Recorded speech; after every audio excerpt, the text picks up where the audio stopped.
Olá, sejam bem-vindos ao podcast Descomplica Direito, o podcast do escritório Fábio Ribeiro Advogados, onde nós temos o objetivo de tornar de maneira clara e fácil o entendimento de vocês sobre os temas do direito, principalmente o direito previdenciário.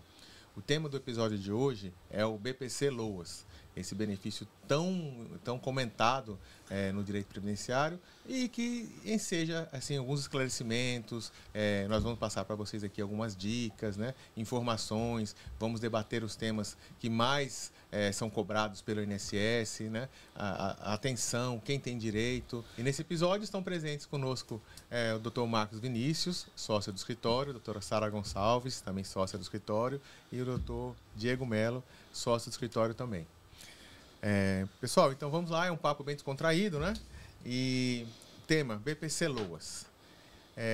Para ficar bem claro para as pessoas, afinal de contas, o que é o BPC-LOAS e quem tem direito? O BPC-LOAS é um benefício de prestação continuada que qualquer cidadão pode ter acesso desde que ele preencha os requisitos que são necessários, né? Hoje a gente tem esse BPC tanto a pessoa portadora de deficiência como também a pessoa idosa. Entendi.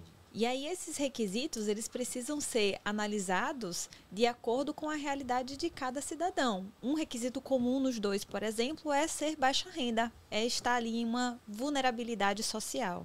Sim. E o que é considerado baixa renda, né, perante a legislação? As nossas leis, elas destacam que baixa renda é aquele grupo familiar que, por cabeça, a renda não ultrapasse 1/4 do salário mínimo, né? Então, aquele grupo familiar não pode ter, teoricamente, uma renda superior a 1/4 do salário mínimo por pessoa. Só que isso é o que está previsto na legislação. Contudo, na prática, a jurisprudências, né, as decisões de tribunais, eles flexibilizam esse critério, né? Então, não é que é algo taxativo, né? Se minha renda do grupo familiar não se encaixa nesse perfil, eu não tenho direito. Cada caso sempre tem que ser analisado de forma individualizada, porque cada família tem uma situação muitas diferente. vezes aquele grupo familiar ele tem despesas extraordinárias que devem abater esse critério da renda por cabeça. E isso é importante. E muitos clientes, muitas pessoas têm dúvidas sobre isso, né? Não só as dúvidas, Diego, sobre os requisitos, como também sobre os documentos que tem que levar para a Previdência Social no intuito de solicitar o benefício, né? Em ambos os benefícios, tanto o BPC-LOAS ao deficiente ao idoso, o INSS exige que se leve o RG e CPF dos familiares, né, de quem mora na casa, comprovante de residência. E um documento que é muito importante é o cadastro único. Muitas pessoas ingressam com o requerimento de LOAS ao idoso e ao deficiente e não levam o cadastro único para o INSS, ou levam um cadastro único desatualizado, ou ainda mais, um cadastro único que não condiz com a realidade do grupo familiar. Como assim? Sem passar informações verídicas, infelizmente, né? Isso pode acarretar futuramente sérios prejuízos ao segurado, né, ao beneficiário no caso do LOAS, que infelizmente solicitam com informações que não condizem com a realidade. Esconde informações, né? E o pior de tudo, às vezes a pessoa esconde a informação sem saber que ela tem direito, mesmo que esteja completinho, né? E outra coisa também que as pessoas não sabem, que existe a possibilidade de se fazer uma fiscalização na casa da pessoa, né? Seja pelo próprio CRAS pode fazer essa fiscalização, como o próprio INSS também, né? E se fizer o cruzamento de dados ali, vai descobrir. Aí, assim, às vezes o INSS indefere, mas a justiça ampara. E aí tem que buscar um meio judicial para poder resolver, né? Como bem Diego explicou, muitas pessoas levam em consideração a questão da renda, né? O que a letra fria da lei fala. Só que às vezes um marido recebe uma aposentadoria no salário mínimo, é idoso, tem despesas extraordinárias, só que com receio de ter aquele benefício indeferido, omite a informação de que mora com aquela pessoa. E o que futuramente pode acarretar para essa beneficiária, né, que omite informações, doutor Diego, no que se refere à existência do seu marido? Assim, porque o requisito renda no BPC, tanto LOAS ao idoso, ele é um dos requisitos mais importantes para a concessão desse benefício. E muita gente vem com várias dúvidas nos nossos atendimentos. Fala assim, mas doutor, eu tenho um esposo que ele já é aposentado, às vezes até recebe LOAS também. Né? Ou até recebe LOAS. Então, existem alguns critérios que tem que ser analisado, como a gente disse, individualmente. Por exemplo, se você tem um esposo dentro daquele grupo familiar, uma esposa que é aposentada, já tem mais de 65 anos e recebe um salário mínimo, por exemplo, aquela renda não entra no cálculo, no cômputo do grupo familiar. Um outro exemplo, doutora Sara, é quando aquele esposo ou esposa ou algum outro componente do grupo familiar recebe também já benefício de prestação continuada, seja ao idoso, seja ao deficiente. Essa renda também não entra. E isso, as pessoas ainda são carentes de informação com relação a isso. E chegam bastante para a gente com essas dúvidas. E com medo também até de cessarem o benefício que o companheiro, companheira, esposa está recebendo. Às vezes um filho, né? Às vezes tem um filho que recebe um LOAS por deficiência, e aquele idoso tem medo de requerer esse LOAS e cortar o do filho. E esse LOAS sustenta a família toda, né? A gente sabe que o benefício previdenciário é a base de sustentação de muitas famílias do Brasil, né? Então, muita gente está desempregada, muita gente que vive só do Bolsa Família, né? E uma coisa interessante também, viu? Às vezes a pessoa não recebe Bolsa Família, né, pelos critérios da concessão do benefício pelo governo federal. Mas essa pessoa, às vezes, está habilitada sim a receber o BPC LOAS. Né? Então, não é porque você não recebe o Bolsa Família que você não pode receber esse benefício. Né? Então, as pessoas também têm que ter ciência disso. E muita gente acha que não tem direito mesmo, né? Agora, olha, vamos passar só para a questão, depois do critério renda, que a gente já explicou bem aqui, eu acho. Vocês têm mais algum comentário para falar sobre a renda? Acho que cabe só um ponto, assim, porque a gente fala muito sobre omissão, mas não deixa de ser uma fraude também. A partir do momento que você omite, que você diz que é uma realidade diferente daquela que você está vivendo na sua casa para ganhar o benefício. Se o INSS depois apurar que aquele benefício foi recebido indevidamente, você vai ser convidado a devolver todo o valor. Então, se fala bem em omissão, mas em alguns casos é configurado fraude. Não, Sara, e você falou bem, é uma coisa que acontece toda hora lá pra gente no escritório, né? Às vezes a pessoa, aquela dona de casa tradicional, da geração anterior, né? Que criou os filhos, né? O marido era uma pessoa que era um servidor público ou um funcionário de uma empresa de grande porte, tem um salário alto, às vezes até é um político, né? Uma pessoa com a remuneração mais alta e aposentou com um valor mais alto. Aí o que acontece? Quando chega a idade, aquela pessoa que sempre foi dona de casa e foi sustentada com o dinheiro do marido, essa pessoa chega para se aposentar e nunca pagou nada. Né? E aí, o que a gente mais vê? São colegas até, inclusive, eu vou fazer uma ressalva, porque a maioria não faz isso, mas alguns colegas, os próprios colegas advogados orientam a pessoa a mentir. Não, faça uma declaração que você separou do seu marido, de fato, que você vai receber o benefício. E aí a pessoa começa a receber o benefício. Aí, anos depois, o INSS cruza os dados. Aí pega a pessoa lá, configurou fraude. Quem investiga a fraude? Polícia Federal. Qual vai ser a consequência? Devolver tudo que recebeu com juros e correção monetária. Então, veja só. Outra consequência também. O marido faleceu. A gente está cansado de ver, né, Diego? O que acontece quando vai para a justiça? Infelizmente, o direito é negado e, às vezes, você ainda corre um certo risco de devolver o que recebeu por ter sido declarado indevido, ilegal, né? Por omissão de informações. Porque, como Fábio, o que você diz lá no CRAS, na questão do cadastro único, ou quando vai requerer o benefício do BPC e do INSS, que não convive com aquela pessoa, e posteriormente, e muitas vezes, Fábio, questão de meses depois, você está informando para a Justiça ou para o INSS que nunca se separou daquela pessoa. Então, assim, você se contradiz, e é como a doutora Sara falou, você pode sofrer uma punição em ter que devolver aqueles valores recebidos indevidamente. Então, o risco é grande. E as informações que você dá lá no CRAS, que ficam lá registradas no seu cadastro único, é a mesma informação que o INSS leva em consideração para conceder BPC LOAS, para conceder um benefício como pensão por morte, Fábio, por exemplo. Então, hoje é tudo interligado, não tem como mais você fugir disso. Não, depois que criaram o GovBR, hoje tudo você tem que fazer pelo GovBR, né? Depois que criaram o GovBR e está todo mundo tendo que entrar, fazer sua senha, olha, o GovBR, ele engloba desde Receita Federal até eleitoral, até a Justiça Eleitoral, né? A Justiça Militar, a questão do alistamento militar, engloba tudo. Então, assim, os dados se cruzam muito fáceis, né? Eu já participei de audiência já, onde eu quase morri de vergonha, porque a pessoa chega ao juiz e uma bronca na nossa cliente, né? Eu também não sabia que ela tinha feito essa declaração, que ela tinha declarado para receber o LOAS, né? Que o marido, que era separado do marido, e o juiz ainda deixou ouvir a testemunha, deu uma bronca na cliente, ameaçou a testemunha de imputar a ela o crime de falso testemunho, né? Isso. E a gente ali, naquela situação, né, o advogado passa vergonha. Né? Então, é um alerta, até esse podcast aqui, esse tema, até um alerta para as pessoas não caírem nessa tentação, né? Porque hoje em dia, antigamente até existiam situações que poderiam demorar, porque os dados não eram tão cruzados assim, né? Mas hoje os dados são cruzados o tempo todo, e aí é fácil demais pegar. Então, é uma coisa que não se deve fazer. Inclusive, pegando um gancho, Fábio, sobre a questão do LOAS, né, ao idoso e ao deficiente, é algo de se destacar como o INSS está demorando a analisar os requerimentos administrativos, né? Sim. Às vezes ultrapassam aí 60, 90, 120 dias e o INSS não dá resposta ao cidadão que pleiteia um benefício que está precisando receber para dar uma vida digna aos seus familiares, né? Para sobreviver, né? Porque o LOAS é para aquela pessoa que está em estado de vulnerabilidade social. Então, assim, ela está pedindo LOAS para sobreviver. Hoje, em abril, né? Esse podcast está sendo gravado em abril de 2025, a fila do INSS é de 2 milhões de requerimentos aguardando uma análise.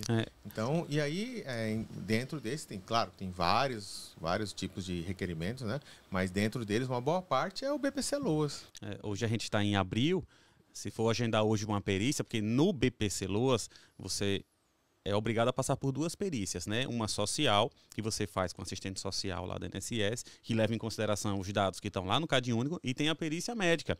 Então, só para ter uma ideia, hoje a perícia médica está sendo marcada para agosto. Nossa. Só a perícia médica, né? E nesse tipo de situação, que é essa demora administrativa, ela pode ser resolvida na justiça? Pode. Mas até na justiça também, Fábio, você é obrigado geralmente a passar por 2 perícias também. Sim. A perícia social, a perícia médica primeiro, geralmente, e a perícia social, que é quando uma assistente social vinculada à Justiça Federal vai até a residência da pessoa para conferir se aquelas informações que constam no CadÚnico realmente condizem com a realidade dos fatos. Ou seja, também é um processo que não é rápido, né? E é um desrespeito à pessoa, né? À dignidade também, porque é muito contraditório. O benefício vai para resguardar, dar uma assistência à pessoa que está em condição de vulnerabilidade, é idosa ou é deficiente, está limitada a ter condições de prover mesmo, de se sustentar ou ser sustentada pelos seus familiares. E assim também, né? Também temos que considerar as dificuldades também que levam a essa demora também. Não é só essa dificuldade que o cidadão, quando vai requerer o BPC LOAS lá, ele vai enfrentar. Existem outras dificuldades. Vou dar um exemplo aqui, por exemplo, a questão do autista, por exemplo. O autista é um tema extremamente controverso, né? Existiu um projeto de lei aí, proposto aí pelo partido do governo federal para poder diminuir a despesa do INSS, que queria vedar a concessão desse tipo de benefício para os autistas. Isso não foi aprovado, graças a Deus não foi aprovado, né? E continua valendo. Mas quando chega no próprio INSS, lá na perícia médica, eles vão barrar, né? Uma outra dificuldade que as pessoas também precisam entender é que o BPC LOAS, para quem vai buscar pela deficiência, não se trata da incapacidade para o trabalho em si, né, Diego? Como que é essa... Um exemplo, Fábio, é o BPC concedido para as crianças portadoras de deficiência. Você não analisa incapacidade para o trabalho. O BPC LOAS, ele tem que ser analisado a questão da deficiência que aquela pessoa possui, que gera algum tipo de barreira na sociedade, perante a sociedade. Então, muitas vezes você pode ter uma pessoa com deficiência que talvez até consiga exercer uma atividade ou outra, mas ela encontra tantas barreiras dentro da sociedade e ela possui direito a esse benefício. A lei resguarda esse direito. diferente não é a criança. A criança portadora, como você deu o exemplo de autismo, Fábio, a criança, quando ela faz uma perícia médica, seja no INSS, lá, seja na justiça, o que é que vai ser analisado? Se aquela criança possui uma deficiência que implica em uma necessidade especial dos seus genitores, de cuidados dos seus genitores. Então, assim, repito, não se analisa friamente incapacidade, e sim se aquela criança possui uma deficiência que implica em cuidados especiais dos seus pais, né? Ou do seu cuidador, e por aí vai. E um outro requisito que a gente não pode deixar de falar, porque a gente já falou bastante de renda, que é importante, mas a gente falar do benefício ao idoso. Porque há ainda uma confusão, Fábio, se homem e mulher, Marcos, é a mesma idade ou não, se mulher tem uma redução. Nesse caso aí, a legislação ela é clara, né? Homem e mulher, 65 anos. Muitos se confundem com a aposentadoria por idade urbana, que mulher hoje 62, homem 65. Só que o BPC Loas ao Idoso, ele não é uma aposentadoria. É um benefício exatamente que o governo dá para aquela pessoa que está em vulnerabilidade social. E um ponto, Diego, que até você colocou na questão da deficiência, é que além daquela criança ser portadora de necessidades especiais, precisar de medicamentos, na maioria dos casos, de um tratamento, de um acompanhamento psicológico e psiquiátrico, nos casos, né? Do autismo, né? Do autismo, exatamente. Existe a necessidade dos pais exatamente se afastarem do mercado de trabalho, porque às vezes não pode pagar alguém para ficar com aquela criança, às vezes a criança fica calma apenas com os pais, e isso acarreta mais essa despesa para aquele grupo familiar, né? Então, que já é vulnerável. Exatamente. A gente está falando de um grupo familiar vulnerável, que, como você falou muitas vezes, o pai ou a mãe não pode nem trabalhar porque aquela criança requer cuidados especiais. E voltando ao BPC ao idoso, o requisito renda é o mesmo, né? Tem que comprovar a questão da vulnerabilidade social. E às vezes a pessoa tem dúvidas em colocar também ou não o marido no cadastro único, a esposa no cadastro único, né, Diego? Muita gente omite, né? Agora, sabe o que é importante, Sara, a gente falar também, que é uma dúvida constante nos nossos atendimentos. Recebimento de mais um benefício dentro do mesmo grupo familiar. Do LOAS, né? Do LOAS. Mais de um, né? Se pode ou se não pode, Sara, né? Primeiro que as pessoas confundem muito o BPC com uma aposentadoria. Então, é fácil chegar no consultório e perguntar, eu quero me aposentar. Se aposenta com 65 e não ter tempo. Acho que o que é necessário esclarecer é que para o BPC ao idoso, você não precisa ter os 15 anos de contribuição. Esse é o primeiro ponto. Você pode ter acesso ao BPC ao idoso, desde que você esteja inserido na condição de vulnerabilidade social, que é de baixa renda. E você pode nunca nem ter pago o INSS. Exatamente, né? Exatamente. E aí, quer ver outra coisa? Tem dívidas no INSS, no MEI, por exemplo. Tem gente que começa a pagar o MEI, abandona o MEI e fica gerando aquela dívida, né? Sim. Mesmo com dívida, a pessoa pode requerer também. Sara, a gente tem clientes que falam assim, mas doutor, eu estou devendo ao banco, eu posso pedir o benefício, né? Sim. Pois é, acho que o primeiro ponto de esclarecer é que é possível, sim, para qualquer cidadão que esteja em uma situação de vulnerabilidade social. E aí a outra questão, que a gente vai voltar um pouquinho na renda para esclarecer o que você disse, é que nem sempre o salário mínimo dentro daquele núcleo familiar obtido de ou um BPC mesmo, ou então uma outra aposentadoria, vai ser um fator excludente da concessão do BPC. Então, na dúvida, o meu conselho, a minha sugestão é sempre a orientação de que apresente a situação, a sua realidade para o seu advogado, para o especialista, e deixa que ele indique para você qual que é o caminho necessário, o caminho que você tem que trilhar. Perfeito. Uma coisa que a gente não conversou aqui sobre as dificuldades que que todos os cidadãos que precisam de um BPC ou LOAS, né, para o deficiente, na comprovação médica, né? Você viu que como é difícil a pessoa conseguir uma consulta no sistema de saúde público. Então, às vezes, a pessoa fica ali esperando meses para ter uma consulta com um clínico geral, que depois vai encaminhar para um especialista, e aí esse especialista vai pedir exames para se fazer. Esses exames, por exemplo, a ressonância magnética hoje é na faixa de 600, 700, dependendo do tamanho da ressonância, né, das partes que ela vai abranger, mais de R$1.000, né? Então, esse é um exame caro que eles não conseguem fazer e na rede pública leva mais de ano. A gente sabe disso. Às vezes, nós precisamos até entrar com uma ação judicial para poder conseguir que o Estado conceda autorização para se fazer esse exame, né? E outro exame também, aquela eletroneuromiografia, né? E essa é uma dificuldade também muito recorrente que as pessoas não conseguem fazer, porque também é nessa faixa de 400, né? 300, 400. É uma pessoa que vive em condição de vulnerabilidade social. Como é que de onde ela vai tirar o dinheiro para poder pagar isso? E aí a gente vai conversando, vai lembrando de casos. Um outro ponto interessante que a gente tem que destacar aqui, Fábio, é o seguinte: não é qualquer incapacidade ou deficiência que dá direito ao benefício, né?